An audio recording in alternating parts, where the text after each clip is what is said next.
This PSA was brought to you by the Peter G Show. You may have second thoughts after the show. Don't drink the faucet. We're really talented. We should get Oscars. Just pick out a car, for Christ's sake. No, hi, my name is Peter. Yeah, I want. Here's good. Yeah. Madam Perry. I need to get back in the genie bottle. Louis from Pennsylvania, you're on. He likes it.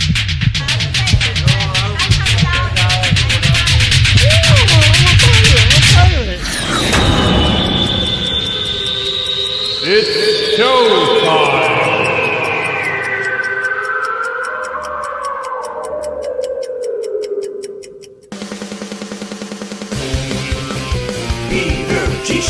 Peter G Show, divorced dad, single dad, divorced dad, single dad, Peter G Show.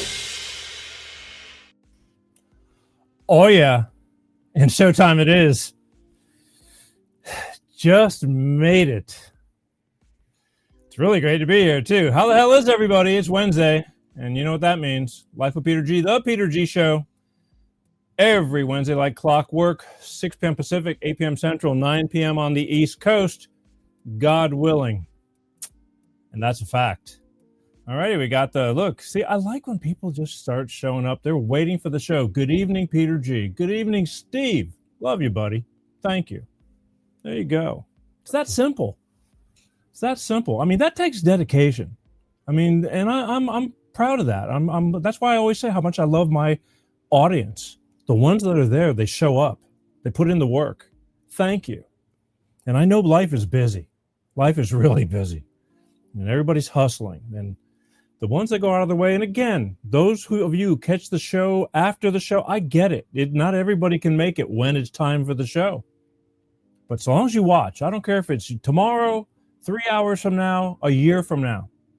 But for those of you who are paying attention, hi, I'm Peter G, and thank you. All right? Tonight we got a great show. If I told you I've been looking forward to this, it's because I always look forward to this because he's been on the show before. And in fact, I think he's probably been on the show more than, or at least as much as anybody, if not more. Either way, tonight I have from Baltimore, Maryland, PastorrayPeellot.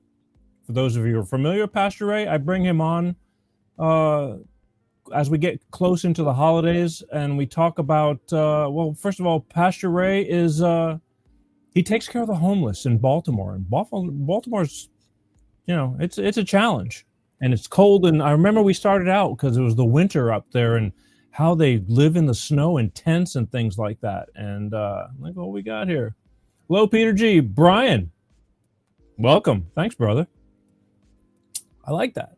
So Pastor Ray, you know, we met years ago through Bob Paff, and I always admired him for the selfless things that he does. And I mean, it's tough. The homeless. I mean, they're all over the place, everywhere, in every city, every state. There's people out there begging for money on every corner, and he goes out there and he battles the weather and clothes them and brings them blankets and tents, I mean, and things like that. And these are all walks of life.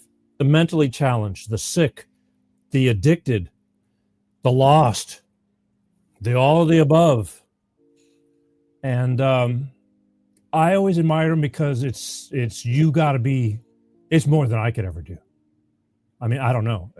To me, you have to be gifted. I always said the same thing about taking care of the elderly because as I saw my parents out, or my mother especially, through healthcare and things like that, you have to be a special kind of person to deal with certain situations. And Pastor Ray is one of them. So he's going to be on the show tonight. We're going to talk about what's going on in Baltimore, how he's dealing with the homeless, but life in general too, because he's an ex-Marine. He is a foster child. I mean, just all kinds of stuff, and I always like to retouch base on all these things to bring the newbies up to speed. But truly an amazing human being. And I mean that. So he's going to be on the show in a few minutes, and stick around and don't miss it. Share. I ask you, please hit the like button, the follow on Facebook, you follow on YouTube. That punishes me like there's no tomorrow. Hit the subscribe button. It's free. It's easy. There's nothing to it, but just show your appreciation. I would appreciate that because I am guilty of it myself. I watch a lot of things and don't follow everything, but that's because I'm all over the map looking at things. But if you truly think that you're going to revisit me and spend time with what we do me a favor and just hit that follow, the share, the like, all the above. It's pretty effortless. I would appreciate it. And don't forget, I do appreciate those who watch. But a lot of people in California, people are still commuting right now from work. It's only a little bit after 6 o'clock. Put an earbud in your ear. You can catch any show on demand except for the live. The live doesn't go to audio podcast until tomorrow. But still, there's over 400 shows. You know, if you didn't catch the show right here and now, you can pick it up anytime you want afterwards. Again, everything is on demand with over 400 shows. Every topic I can pretty much come up with. And please, you're invited to tell me something that you would like me to talk about. That's always important to me because I realize one subject doesn't always tend to everybody. You can't please everybody. And I'm not trying to, but I just try to bring things that I feel are somewhat important and to being a decent human being and learning some things. And whether you agree or disagree, I always told you it doesn't matter to me. So long as you listen and take it to heart, bygones be bygones. It's not a big deal. I'm not going to be mad at you unless you're a total a-hole. And if that's what I've also learned, that some people are just a-holes and they're going to die a-holes. There's nothing you can do about it. There's nothing you can do about it. Oh, look, wait a minute. Now, okay, where am I? Hello. There we go. Hey, come back here. Pensacola in the house. Welcome, Pensacola. Love you, buddy. There you go. Okay, so we are complete. But anyway, please, again, subscribe and all that stuff. I have to say that stuff, as boring as it is, and for those who hear me every week and all that, because it's true. I mean, Facebook is kicking butt. We're going to be at 100,000 like followed or liked, subscribed, so to speak. But I know that there's like 5 times that much, and all over. We're pushing over 250,000 followers. But it doesn't look like that on paper. Oh my God. So look. Somebody, this is great, man. 2 weeks in a row. I'm going to call you. I need to call you. Remind me to call you. What's good? Remind me to call you. And I don't want to die. What? That's in Italian. That means love. I love you, buddy. Oh boy. Things I got to do for a living. Anyway, but you didn't hear that from me. What else we got going on? Not a whole lot. Because I got Pastor Ray on, I'm not going to get into all this the life stuff. We'll talk enough about those things. But I just realized that the show is going to fall on Thanksgiving Eve, Christmas Eve, and New Year's Eve. Yeah, and I don't know why, but I haven't been paying a whole lot of attention to it. Like this stuff. It's been real busy. A lot of stuff going on. And I'm thinking about it. I'm going, all right, Thanksgiving Eve, I'm cool. I think people will be around Thanksgiving Eve. But, and Christmas Eve, a lot of family stuff going on and things like that. But the sacrifices you make for your job, a lot of people have to work on Christmas Eve. And I'm thinking, so do I. And then there's New Year's Eve. It's like, I can give a flip about New Year's Eve. I am not one of those guys. When I was playing music, if I got paid to be out there, and it wasn't about the money, but I had a purpose for being out there. I'm just not a Yahoo. I love every day, but there's too many crazies. New Year's Eve, the weekends, these, the crazy holiday weekends when people that aren't really good at partying go out and party and get out of hand, and then they're dangerous. And Lord knows, how many tragic things occur. So I don't care if I don't go out on New Year's Eve. In fact, I haven't in quite a while, unless I'm going to a hotel or someplace where we're staying, we're in-house, we're doing this, and that's that. But running around partying, I'll be right here doing this show. New Year's Eve, Christmas Eve, and Thanksgiving, because it's my job. Switch off. And we'll be taking a break for January, but that's it. I just wanted to get that. I don't know if anybody realized that, but I mean, for those of you who have things to do, I get it. Family is good. Family is something I think we need more of nowadays. Everybody is so busy in their own directions. The old people have passed on back in the day when they'd make you get together. We're going to so-and-so's house. And everybody got together. And now it's just the families are so spread out and everybody is so busy. There's so little of that. And it's kind of sad. But I kind of get it at the same time. I have mixed emotions on that because I too am guilty of not being able to gather sometimes because times have changed. But it really sucks because those were great family. It's all I can tell you. What little family you may or may not have or huge family, it's still family. And you should get together with them, regardless of, I mean, I have family I never hardly talk to. I mean, we don't have a problem with it. We love each other, but it's just the way it is. And if we do talk, nobody says, well, you haven't called me. And, it's just understood, but it does kind of suck. But at the same time, I go back to life is not like it used to be. It's way more complicated. And I don't know if it's ever going to, be able to revert back or stay normal. It's only getting worse. So love your family.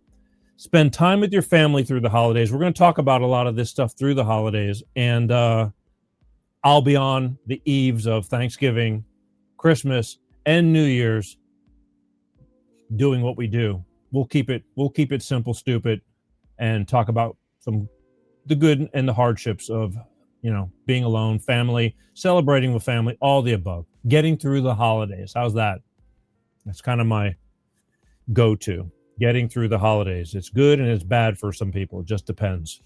But if you're alive and you're listening, there's a reason for it. So you're supposed to be here. All right?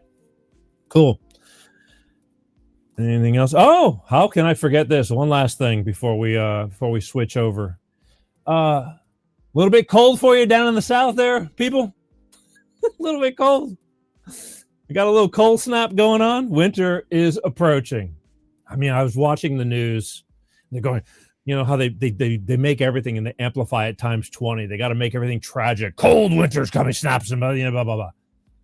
It's winter. Whether it comes this week, next week, the week before, week early, we're going into winter. For those of you who shovel snow, break out that shovel. It's coming. Whether it's already here, you got a dusting, whether it's going to be 6 inches or 6 feet, it's going to suck. It's winter. It is what it is. I mean, just embrace it. Embrace the change. We're already now, it's 5 o'clock. It's dark. People are bitching, I hate driving home at dark. It's only 5:30 and it feels like it's midnight. I get it. But before you'll know it, I'll be talking to you in March about this and we'll be singing Rejoice. Hallelujah. It's daylight savings time. The sun is up. I love making fun of daylight savings time. I do. Anyway, I'm glad you're here joining us. Here's what we're going to do. We're going to take a quick break because we want to hear from my good friends over at Clean Star Products with their money-saving fuel additive DX1 driver. And then we're going to bring on Pastor Poellot from Baltimore and talk to him about life and how he's managing this year with the homeless and the ups and downs and the good, the bad. But ever so grateful to be here. And because I know he's too blessed to be depressed. And that much I know. So let's see if he's got a new slogan. Let us help you with the high price of fuel. Hello, I'm Ty Thompson at CleanStarProducts.com. We can optimize your engine, saving you money and gas. Here's how. Our program works the same with gasoline and diesel engines. Whether you're using a car pack or SUV pack, the instructions are the same. Add 1 bottle to your engine oil, and each time you change your oil, add 1 bottle to the fuel tank each and every fuel fill-up. It's that easy. You get 10% fuel economy on average, lower emissions, and increased horsepower. DX1 sells for $2 an ounce, so for just a few dollars a fuel tank, you can optimize your engine, saving you money and gas. Come on, give it a try. It's the finest green grade oil in the world from a California environmental company. You're going to feel it when you drive. Order online today. We'll get it out right away. CleanStarProducts.com/shop. That's right. Clean Star Products with their money-saving fuel additive. I got 2 words for you. It works. It's a little bitty bottle right here. Little bottle. I'm telling you, something's really, really weird. What the hell is going on here? Okay, sorry. Just take this little bottle. This services a 4-door sedan on average, all right? You pour one of these little bottles into a clean oil change, and then every time you fill up your tank, for the first 3 or 4 tanks, put this little bottle in there, fill up your tank full of fuel, and just drive. It's simple. Anybody can do this. You'll notice the difference. I did. I noticed the difference within about 3 tanks, and I can just feel it. I drive a V8. The V8, the bottle's a little bit bigger because it's a bigger engine. But talk about, a gas hog, and I noticed the difference. And I did get better gas mileage, or I do get better gas mileage, and I noticed the difference in the acceleration. I didn't have to step on the pedal as hard as I normally did to get it to take off. But don't believe me. I mean, call them. Just ask them. They're more than willing to answer all your questions because they have a product that works and they know it works. Give them a call. Go to their website, www.cleanstarproducts, and all the information is there. But there's a phone number there, and I put the phone number up on the screen as well. 310-200-8931. Talk to them. Chances are you might even talk to Ty Thompson himself. He loves talking to people, because he's proud of what he's got. And but here's the kicker. Mention that you saw it on the Peter G Show, because after they answer your questions, and if you decide to order, and you mention you saw it on the Peter G Show, they will send you 5 bottles for the price of 4, just for saying you saw it on the Peter G Show. 5 bottles for the price of 4, and that's a great starter kit, because you take one of the bottles, pour it into your clean oil change, and then you have 4 full tanks of fuel to add it to. And I'm telling you, you'll notice the difference. And then after you do that, you could add it every tank full. You could add it every other tank full, once every 4 tankfuls. Good food, good body. So it's your choice on how clean you want to eat, metaphorically speaking, for your car. But it does. That's the basic, best way I can put it for you. It's just good food for your car. And it makes a huge difference. And it's environmentally green, and he's all into that tree hugging stuff and all that kind of stuff too. So, it passes California emissions, and believe me, if you can pass California emissions, you can pass anything, because gas is still really expensive over there. But that's it. Give them a call. Tell them you saw it on the Peter G Show, and they will give you 5 bottles for the price of 4. A deal's a deal. And the holidays are coming up. Give it to somebody you love who's got, an older, especially for higher mileage vehicles. It does wonders for it. It really does. That's it. Okay. Can't say more than that. It speaks for itself. Try it. You'll like it. All right. So where are we? Just checking some things here, folks. Glad everybody's tuning in. All right. Here's what we're going to do. Without further ado, having media. Okay. Oh, that's what I need to do real quick. As always, take a little sip, because this show makes me thirsty. Oh.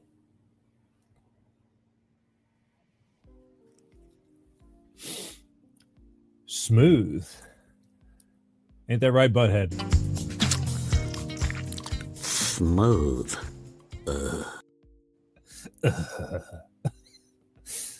I love them.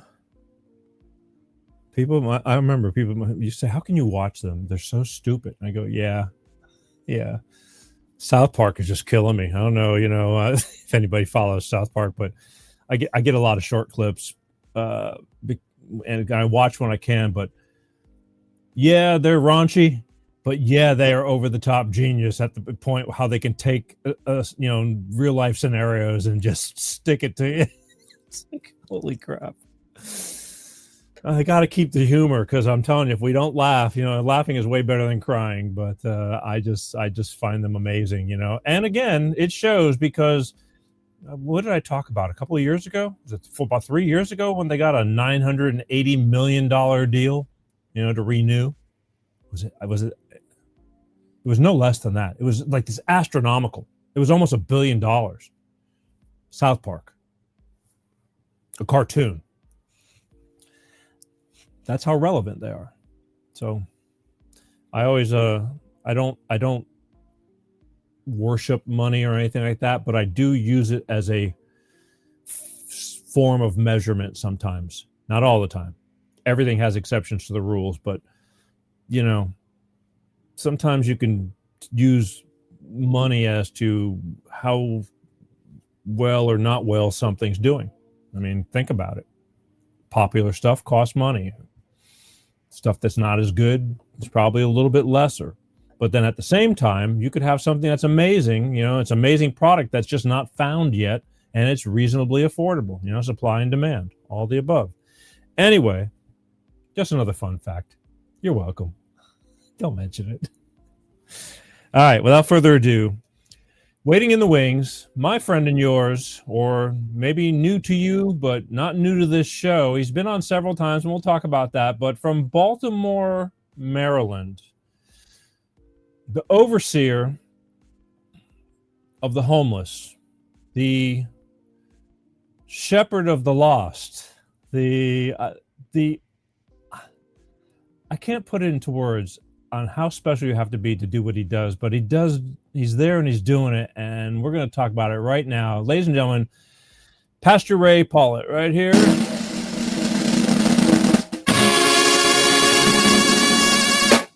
Hey, Peter. Yay.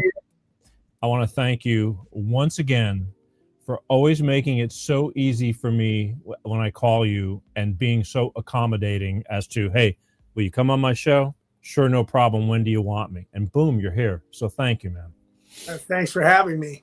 No, it goes both ways. Again, I look forward to our conversations. I know we keep up with each other through the year, like with a like and a this, or you know, maybe a comment here and there. But I do enjoy our talks. I truly do. Otherwise, I wouldn't be asking you back. And you know, at this point, you know, nobody still tells me what I can and cannot do or what direction I can go and things like that. And so the one time a year, because it was that time of year that my then young daughter said to me, you should get him on before the holidays, before it gets cold, so we can talk. Because at the time you were like, you know, trying to get money to buy blankets and things like that. And I guess things are going well. How are things going?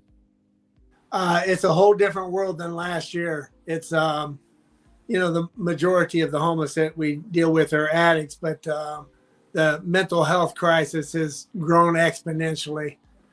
Wow. A lot of it is drug-induced mental health issues, but there's some people that got a JAB or something, had strokes in addition to their addiction, and now they're just not the same people. Really? Yeah, it's and the way that the homeless respond to people helping them has changed a lot. There's a lot more entitlement now than there has been in the past. Wow. Let me do this because I'm getting ahead of myself already, because I have other questions too. Again, chain reaction of how the year and the events go. But why don't you give a real quick synopsis there's a lot of new people. I mean, this year, especially on Facebook, we're kicking butt right now with people signing on and making themselves known that, hey, we follow the Peter G Show. But why don't you reintroduce yourself is this the 5th or 6th time you've been on the show? Do you know? I think it was like 2018, I think. Maybe, no, 2019. 2019? Didn't I talk to you after I went and did the a homeless outreach in Vegas in the tunnels? It was after that, because you did talk about it. So it was 20. So this is the 5th year then. Is it 5th? Okay. I meant to go look it up, and my brain, you know, look a squirrel, and I forgot. What's a year between friends? Exactly. But the fact is, you have been here, but just like everything is changing, so is this show. I mean, for the better, more and more people that are paying attention. But just give everybody a brief synopsis of who you are, what you're doing, what you've been doing, where you came from. We'll get into that. I have to touch a little bit on your past, as always, but let them know from your perspective over there. Primarily, I've been working with the homeless for 25 years. In April is 25 years. I have a team of people around me that help. We go out and go to where people live in tents or where we know that homeless hang out, like a lot of them in camp around buildings and stuff. It's not to the extent that you have like Skid Row in California. We get isolated pockets where there's maybe 6 or 8 people, or in some cases 2 or 3 people. And our first goal is to introduce them to Jesus. Second goal is to try to get them off of the street, get them into an addictions program. The one constant throughout all the years is that an addict is only going to go into treatment when they're sick and tired of being sick and tired and they have a made up mind. So we can't, we don't fix anybody. We don't save anybody. We throw seeds out there. And the way that we do it is you have to earn their trust. So we provide them with blankets, tents, heaters, shirts, socks, lots of socks. We always give them brand new socks. And that's just an ongoing thing. We do it all year long. In the winter, obviously, we're doing a lot more blankets. And we've kind of narrowed the group. Last time when I talked to you, we had a major circle of maybe 55 to 60 people. We probably have 30 now. And then out of that 30, 10 that we really concentrate on. And then there's always new people. Like tonight, I had a call from a lady that I've known for 13 years. And she was asking for another homeless guy. If I could get a tent for him. You were talking about winter earlier. Yesterday it was 43 degrees here, but with wind chill it was 29. And for that, we were like 70 degrees before that. So that's a sudden shock. And the homeless that have never been homeless when it's cold before are just freaking out.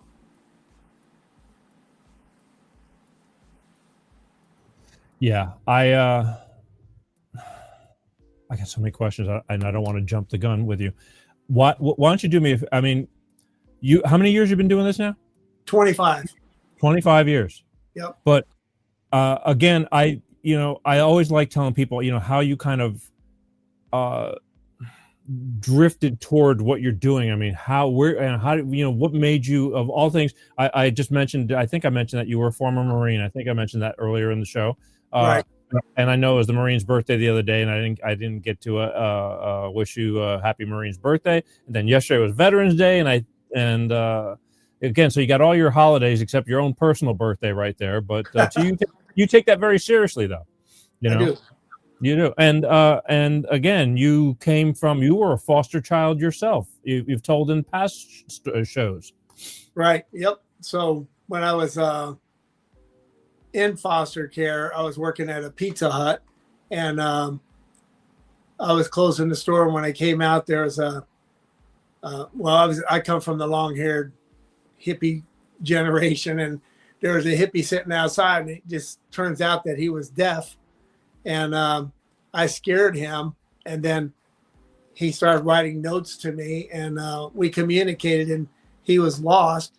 So I went back into the store. I called my foster dad and said, "Hey, can I bring a guy home tonight?"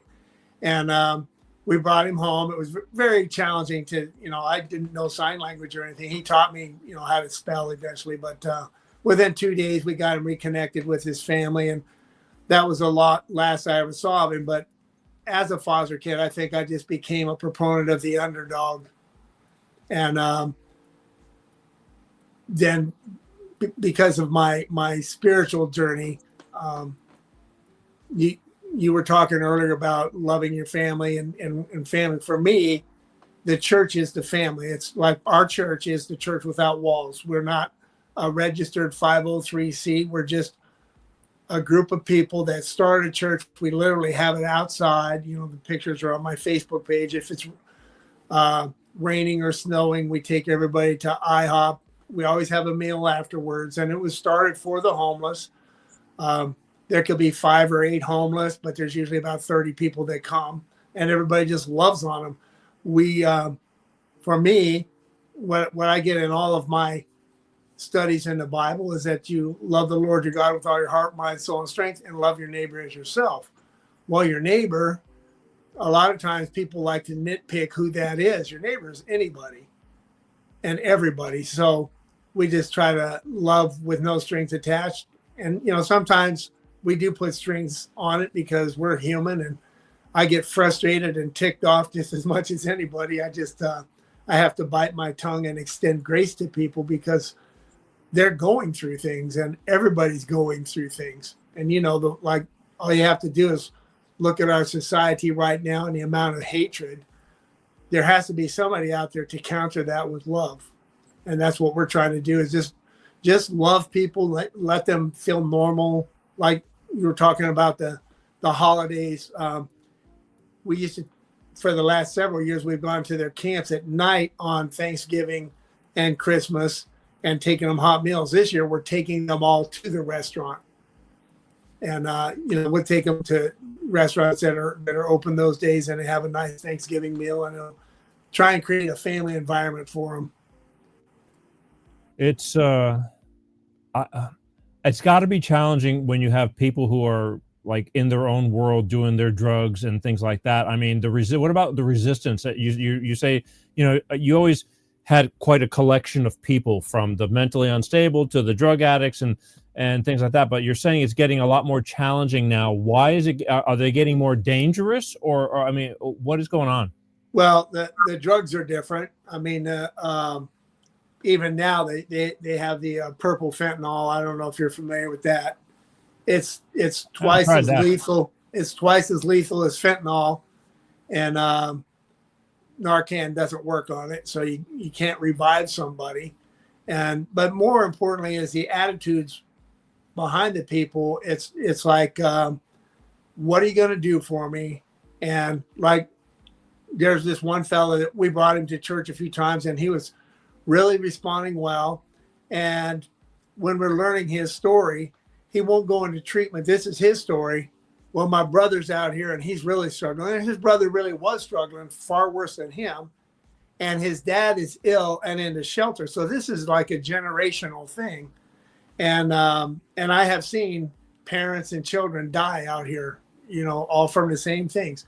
At any rate, so he uses his dad and his brother as an excuse. And then when I don't buy it, he just, no, I'm good. So like maybe the last 3 times that we've stopped where he's at, he's in the middle of shooting up and said, what do you want? Rather than having a conversation, because he just wants to take care of business. So that hurts, because you invest in people, you love them, and you want the best for them. So at that point, all we can do is back away, pray, and believe that God will do a work. I mean, I don't think anything happens by accident. So if somebody comes into my path, or I come into their path, however that works, I think that God has a plan for them. And, I just keep praying, like, give me wisdom, give me patience, give me grace, to speak to these folks with grace, and to not let my personal feelings get involved, because your feelings do get involved. You get hurt a lot. Wow. As you were talking to me, when I asked you to just tell a little bit about yourself, the story of you taking home a deaf person out of all these years of you telling about yourself, I've never heard that part. See, I get something out of you every year. Maybe you weren't listening. No. We can go back. Tape don't lie. I mean, yeah. I don't believe that was ever told. I don't know, but that's it's we can all try and psychoanalyze ourselves. I mean, that could have been a driving force, but in the end, I really believe it's just God driving me there. I look at people everybody has a story. That one fellow that I was just talking about, he actually said, I mentioned, or we prayed for him at church, and he was very offended afterwards. He says, now everybody knows I'm a homeless addict. And he was, so I went back and talked to him, and I was very apologetic. And I said, I just want to ask you a couple questions, and please don't be offended. Are you homeless? And he said, yes. I said, are you an addict? Yes. Then why be offended? We're trying to build you up. That prayer was to build you up and to encourage other people to pray for you, and to stand in the gap, if you will, and ask God to intervene in your life. And it softened him a little bit, but his addiction went so south so quickly. Addiction is, again, whether it's alcohol, drugs, Addiction's a bitch, and I get that. But I mean, talking to you, I mean, who deals with it on a daily basis, and you take these people in. And a little while ago, you also mentioned about him that his brother was an addict too. You said was. Is he past tense or? Is No. He still is. I mean, he's. They're probably both on equal footing now in terms of the level of addiction that they've gone to. I mean, when I use the phrase in the world, I'm talking about somebody that is conforming to whatever the world offers them. We got a hole in our heart and they're trying to plug it. You know, like when I was a kid, they said your sin nature, you try to plug it with sex and drugs and rock and roll.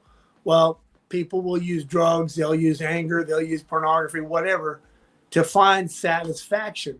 And now with the world being twice as crazy, they're going to extremes to fill that hole.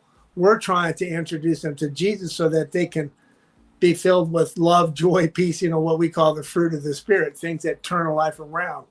And like when I talked to you the last time, we were averaging about 15 to 20 people a year getting them into a program. I think we might have had 5 this year. It's just, and now there's some that just go off and go into a program that we don't know about, but that we're knowledgeable about, maybe 5. It's really getting tougher and tougher to get them into a program. And then if we get them coming to church, it's very fluid. They'll be there for a few months and then disappear. And we don't know, oh, did they die? Did they go into treatment? Like we had one couple that other homeless people said they've gone into treatment. Well, we kind of, as a rule, say that when homeless people are running their mouth, they're lying. It's, you know, it's not a personal indictment against them. It's just the way that it is. That there is survival of the fittest out there. Right. But they said they went into treatment, and about 6 months later, the girl called me and asked if I could give a ride. I said, I thought you were in treatment. They were in treatment.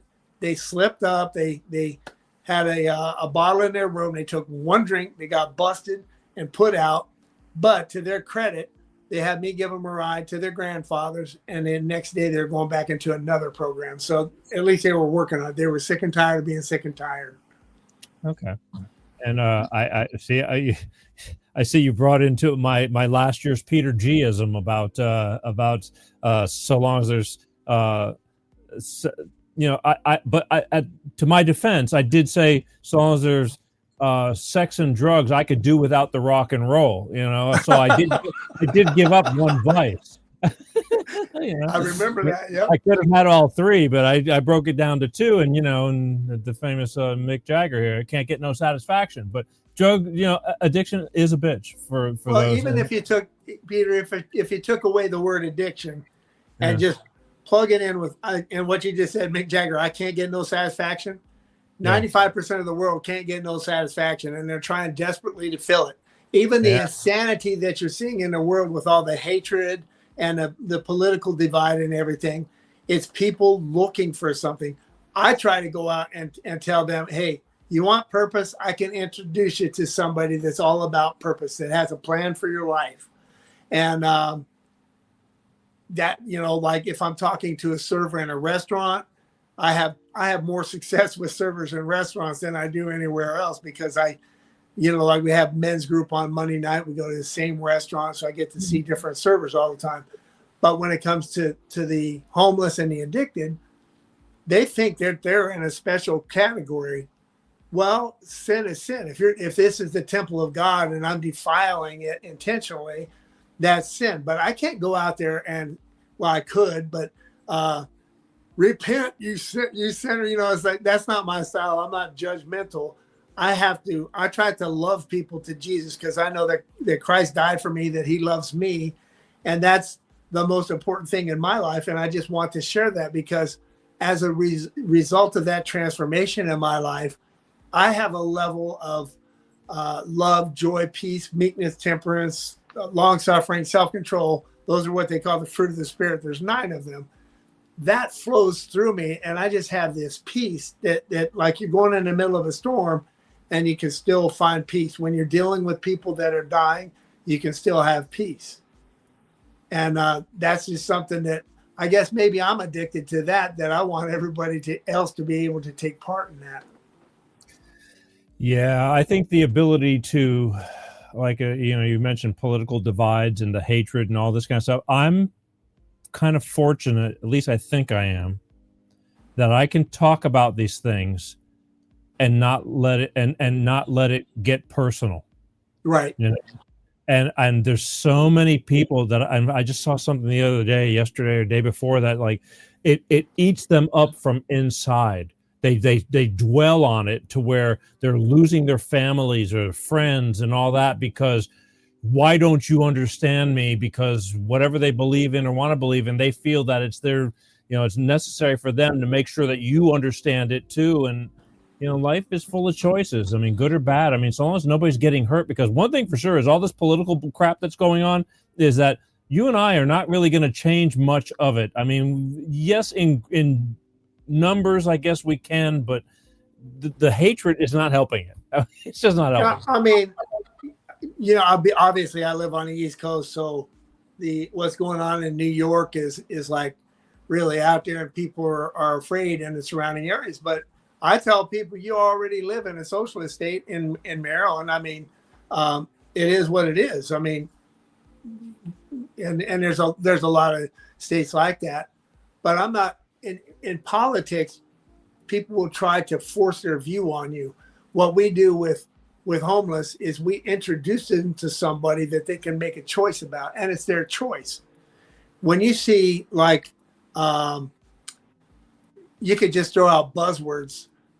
It could be ICE, liberals, conservatives, Trump, Charlie Kirk, anything like that, and it's gonna open up Pandora's box, and it's true, and that's what you're able to do is that you can talk to people. I mean, like on my Facebook page, I don't have, I have one person on there that gets political, and I just love her because she's as crass as can be, but she's honest.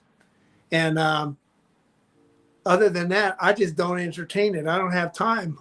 I have a job to do too. I thought you were talking about me for a minute.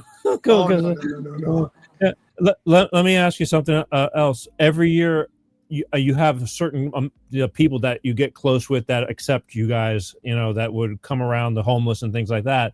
But every year, I know that you end up losing people. They OD or this and that. I mean, and I don't like being morbid, but I mean, it's very interesting to me. I mean, I remember, was it last year or the year before, the story of the one that was going into rehab the next day, and the night before he was going to get high one more time, and he OD'd.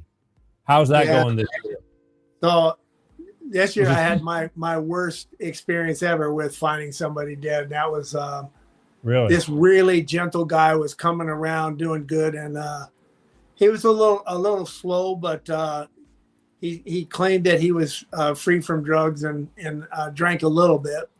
But the camp that he was in was really, really bad. I mean, these guys were firing up like 10 times a day. So we encouraged him to go to a different camp, and we put him in a camp by himself. And the next day he wasn't at church.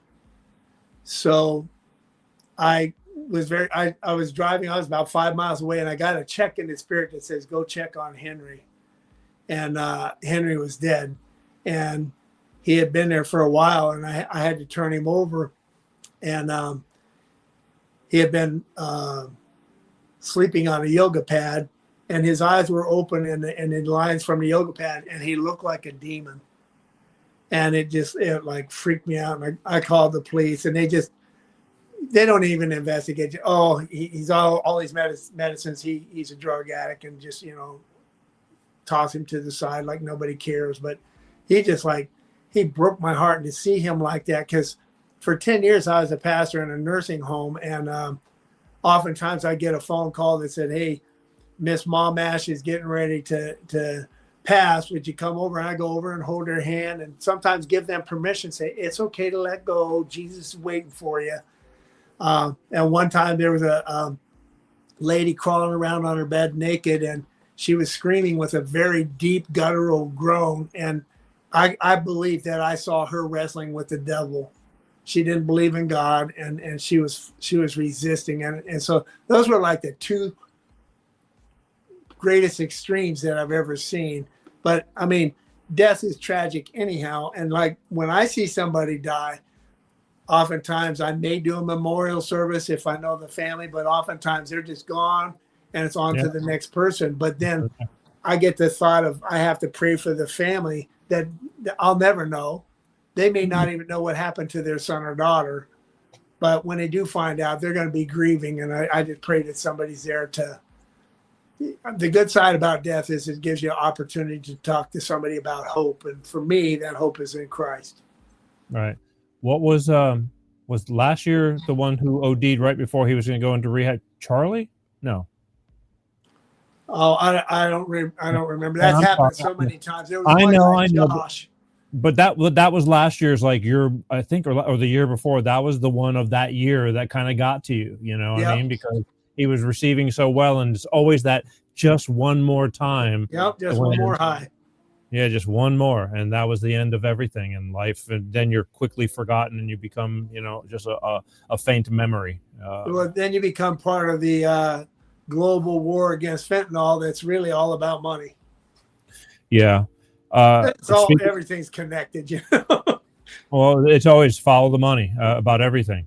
The recent cleanup of Washington, D.C., I was hearing stories that where are all the homeless going that were around there? They're pushing them into Maryland and stuff like that. Did you see any kind of ripple effect from any of that? No, none whatsoever. Okay. There could be. Cool. There's this county that's just outside of D.C., Prince George's, and they have a good amount of homeless, but to my knowledge, there was no great influx or anything. They would, I think what they did was they took a couple of abandoned apartments, fixed them up real quick, and just started temporarily housing them in there. How that's going to work out in the long run, I don't know, because there's a disconnect between the federal government and the government of D.C., just like there is in the, like my county, Baltimore County. They just made an agreement to be a non-sanctuary county now. So ICE is now allowed to come in, and they're going to cooperate. If the police know where illegals are, they're going to inform them. So there's a big uproar because this is a liberal state. But, it's the insanity is everywhere. And who knows? We don't want to really get into that topic. No, we can, but I want to stick to more of your story, but because I think it's overwhelming. I mean, that you, again, day in, day out, pretty much, this is what you've been doing, and the change of what's going on, and just the come and go loss. You win some, you lose some, and that's got to pull on you pretty deeply. I mean, it's almost like, I've talked to people who are cops or this and that, and I have a friend of mine who just retired, and he just said, I've seen enough. You know what I mean? Well, this lady that goes on every outreach with me, every single one, like she has somebody that's not too far from where she lives, and her heart goes out to that person. And like when she latches on, she's like a bulldog in a china shop. She's not going to let go. So like he's going to be taken care of for Christmas. He's already got a new winter coat, a sleeping bag, whatever he needs. But she has, because she was an addict years ago, she knows them very deeply, and she can read them. I mean, she has an uncanny ability to read people. And sometimes she'll get angry and ticked off, and I have to tell her I don't want to hear that because I don't want to get a hard heart. Meaning, how they say in nursing homes and hospitals where you're around death a lot, you can be desensitized to it. Sure. I don't want to be desensitized to the pain that the folks that we serve are going through.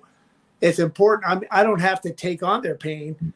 And by the way, you keep saying all the great things I do. It's not me. Normal people don't do this, Peter. It's Christ in me. I totally believe that.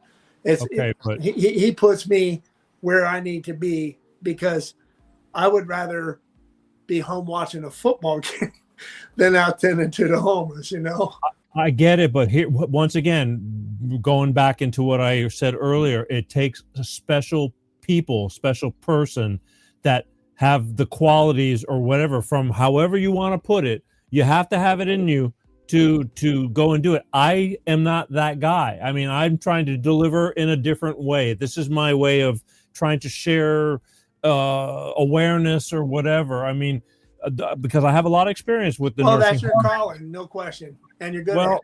Well, so are you. You see what I say? Everybody's got their purpose. Right. And because I swore that I would never put my parents in a nursing home. But when my mother lost her ability to walk, I had no choice. The house could not facilitate her. And I made sure I was on them like white on rice. I mean, and because I know that there's good people in nursing homes that have the well intent to that special internal being, but there's also people who don't belong there that are doing it for the job. And I was all over them, knowing that we cared. I care about my mother. And I'm trusting you with my mother. And to the point to where, I mean, that these people, a small handful, like the higher ups, went to both my parents' funerals, and my father was never even in that nursing home. But that's how attached we got, because I paid attention and we had a relationship. And that's they knew amazing. it. Yeah. It was amazing. I love these people to death. In fact, last year, one of the people got into a car wreck and passed away. And I cried. I mean, it just like wasn't expecting it. Was wishing her a happy Mother's Day because I have her phone number. And it blew me out of the water because we lost a good one. You know what I'm saying? Right. One of them who cared, who knew how to. And she was on my show many years ago in 2016 when I was first starting out, or 17. She came on audio. It was a visual, the Peter G Show. She's in there we just talked about the relationship, about being in nursing homes and the quality, and how you have to be a special person. It's not for everybody. Right. And this is important. And that's why I'm talking about you, because, we drive by, God knows I'm driving on these corners and there's somebody on every corner looking for money and holding a puppy and, homeless and this and that. But it's very hard for me to open up like you do. You always said, go out and talk to these people, Right. And I'm that's running. what we do in the Church Without Walls. We go through the Bible line by line, and like last week we were doing, or the week before, in the Bible is 1 Corinthians chapter 13, which is about love, and we take these biblical concepts and show them practical application. How do you do this? Well, the one thing you should never do, and this is not just for Christians, this is for anybody, is go out and hand somebody $5 and think that you're doing them a service. All you're doing is making yourself feel good. But what you should do is, if it's possible, stop and talk to them. Now, obviously, if it's a lunatic or something, you need to have some skills to know how to do that. Hey, I got to tell you a miracle story. You up to it? How could we have a show without a miracle story? So this guy, we call him Baltimore Bob. I've known him for 13 or 14 years, and he is a diagnosed lunatic. By that, I mean he has bipolar, schizophrenia, multiple personalities. And from the date that I met him, he will walk down the street and start cussing at the government, the local government, and how the government killed his mom. And he's just got like all these stories woven in. He repeats them over and over, but it's like filled with expletives. And the day I met him, I said, "What's your name?" He said, "Bob, what's yours?" I said, "A ray of sunshine." I said, "Jesus loves you." And he laughed. And I said, "Somebody told me about you. Are you like a genius at math?" And he started quoting all these equations, and they were like, right. Any rate, so now advance forward like 13 years. And the guy is really heavy on my heart. He has no bladder control, so he pees himself. He stinks real bad. But I've been buying him clothes a lot. And I go to my men's group and I said, "Guys, this guy has been on my heart for months now. Can I get you guys to commit to pray for him every single day for one prayer, for clarity of mind?" Peter, that was 6 months ago. Every Sunday he calls me up, "Ray, can you pick me up for church? He's in a house now, and he still wets his pants and stuff. I buy him adult diapers and jeans and stuff, but he comes to church every Sunday. He doesn't have any outbursts, and he's just a delightful person. This was because a group of people decided to intervene and pray for him and to give it to God. Now, could God have said, nah, that God can do whatever he wants. But in this particular case, he saw the love that everybody had for this guy and the commitment. So, yeah, it was amazing. I still get thrilled every time I think about him. And he's still going strong and a lot more leveled out? Yep. And no outbursts at all. Now, he could, if you mention the government, he'll them MFers, but he'll actually use the word. He'll go, hold up, Bob. Jesus loved you. So do I. Deal with it. And he'll just smile and say, I love you too. And then he's good to go. But you're going to get these people that are watching the show right now, and they're going to say, well, why did my so-and-so die of this or that? You know, if there was a loving, you're always going to get that. If this is such a loving God, it's like, why did he, you prayed for him and the miracle happened, and why did I lose this or that? And what do you say? Well, so that's one of the toughest questions that you can ask in Christianity. Yeah. I'll give you a real example. My back when I was married, because like you, I'm divorced. Back when I was married, I had a step grandson who was born crippled. He had multiple sclerosis. Said that he would never walk. Bunch of people prayed. This group called the Bume Temple took him up to a special hospital. They did a surgery. Kid's like 38 or 40 now. He walks. He uses canes.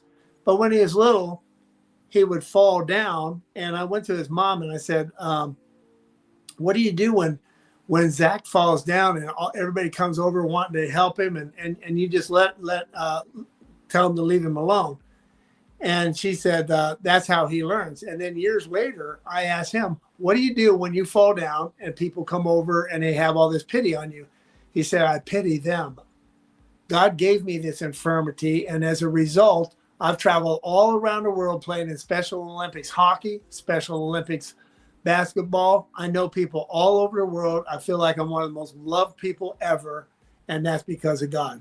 Now, that doesn't directly answer that question, but the real answer to the question is because God uses loss to teach people or to try and bring them to him.